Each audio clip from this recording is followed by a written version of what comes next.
एहसास आपके अल्फाज हमारे प्रोग्राम में आज निधि मुकेश भार्गव मानवी की लिखी कहानी स्मृति शेष आप सुन रहे हैं मेरे यानी लोकेश गुप्ता की आवाज में।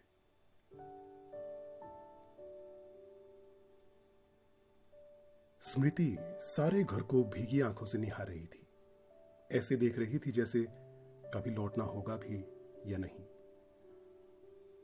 मैंने कहा, चल स्मृति, नीचे सब इंतजार कर रहे हैं बेटा। हमें जाना जो था। स्मृति की शादी तय हो गई थी। उन लोगों ने हमें अपनी सहूलियत के हिसाब से वहीं बुला लिया था। 2 दिन बाद शादी थी और हमें निकलना था। मैं उसे लेकर नीचे पहुंची और हम सब रवाना हो गए। हमारी स्मृति का एक पांव बचपन से ही पोलियोग्रस्त था, पर वो बहुत होशियार। पेंटिंग हो, गाना हो, खाना हो, हर काम में परफेक्ट। देखने में बहुत सुंदर और आवाज में इतनी मिठास कि जब वो गाती थी तो सब देखते रह जाते थे। हमने उसी की तरह लड़का चुना ताकि आगे चलकर दोनों को किसी तरह की कोई हीन भावना महसूस ना हो। शादी का दिन आया। खूब धूमधाम से ब्याह रचाया गया। अपने कलेजे के टुकड़े को भारी मन से विदा कर हम वापस अपने घर लौट आए। पहले कुछ साल तो सब ठीक ठाक चलता रहा। दिन, हफ्ते, महीने, साल, सब कुछ हंसी खुशी से चल रहा था। लेकिन पिछले कुछ महीनों से स्मृति बहुत बीमार रहने लगी। डॉक्टर्स को दिखाया, दवाइयां दी, पर पता नहीं क्यों वो सूखती जा रही थी। न जाने कौन सा गम उसे अंदर ही अंदर दीमक की तरह खाया जा रहा था। इतनी हिम्मती और मेहनती लड़की जिंदगी से धीरे धीरे कतरा कतरा हार रही थी। नहीं समझ पाए हम कि उसे कोई दुख था या ये उसकी नियति, जो शायद जन्म के समय ही रच दी गई थी कि वो इतने समय तक ही जिएगी। और एक दिन वो हम सबको रोता तड़पता छोड़ इस दुनिया से विदा हो गई। उसके जाने के बाद हमें पता चला कि उसके ससुराल वाले उसके साथ बदसलूकी करते थे, खूब काम करवाते थे और भूखा भी रखते थे। लेकिन स्मृति ने कभी कोई शिकायत नहीं की। अजी शिकायत तो छोड़िए, कभी भनक तक नहीं लगने दी उसने हमें। जैसा कि उसका बचपन से ही नेचर था, सब कुछ सहकर भी वो हमेशा हंसती रहा करती थी। कितने ही दुख अपनी छाती में छुपाए वो हमेशा के लिए चली गई। कुछ कहानियां मौत के बाद खत्म नहीं बल्कि शुरू होती हैं, जीवन जीने की प्रेरणा बनती हैं, जिन्हें सुनकर, जानकर एक हौसला, एक हिम्मत दिल में पनपता है। विषम परिस्थितियों में भी किस तरह अड़िग होकर जीना चाहिए, स्मृति हम सबको सिखा गई। स्मृति अक्सर ये पंक्तियां दोहराया करती थी। खुदी को कर बुलंद इतना कि हर तकदीर से पहले खुदा बंदे से खुद पूछे, बता तेरी रजा क्या है।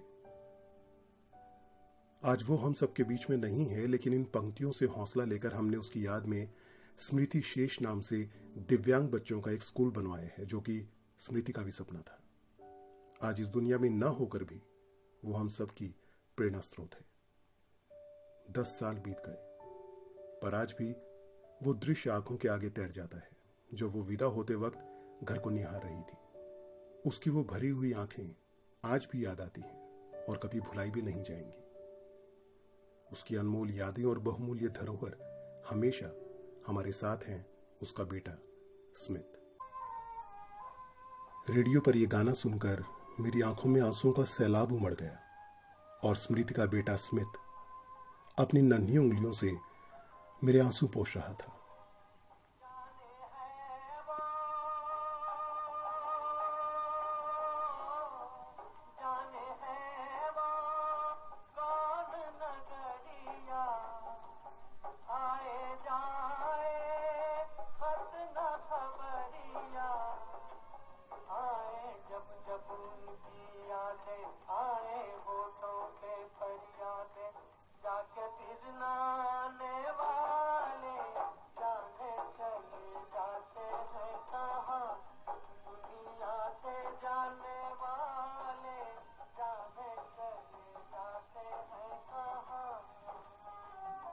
दोस्तों, निधि मुकेश भार्गव की लिखी इस कहानी को आपने सुना लोकेश गुप्ता की आवाज में। बिल्कुल सही कहानी थी आपने कि कुछ यादें तस्वीर होकर भी जिंदा रहती हैं दिल की दीवारों पर हमेशा हमेशा के लिए। आपको ये कहानी कितनी पसंद आई, हमें इंतजार रहेगा आपके जवाब का, जिसके लिए सिर्फ आपको कमेंट करना है और बताना है कि इस कहानी को सुनकर क्या कोई किस्सा आपके जहन में भी कौन था। बताइएगा जरूर। हम लगातार कोशिश करते रहते हैं कि इस प्रोग्राम को और ज्यादा बेहतर बना पाएं। अभी के लिए लोकेश गुप्ता को दीजिए इजाजत।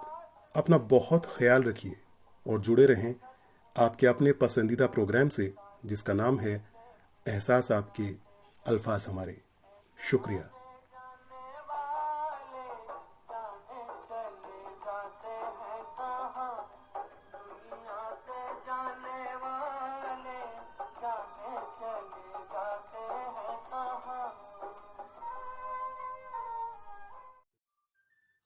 दोस्तों, बिल्कुल फ्री में सब्सक्राइब करें हमारे चैनल एहसास आपके अल्फाज हमारे को, और साथ ही बेल आइकन को भी जरूर प्रेस करें ताकि आपको सभी नए नोटिफिकेशंस मिलते रहें। Thank you.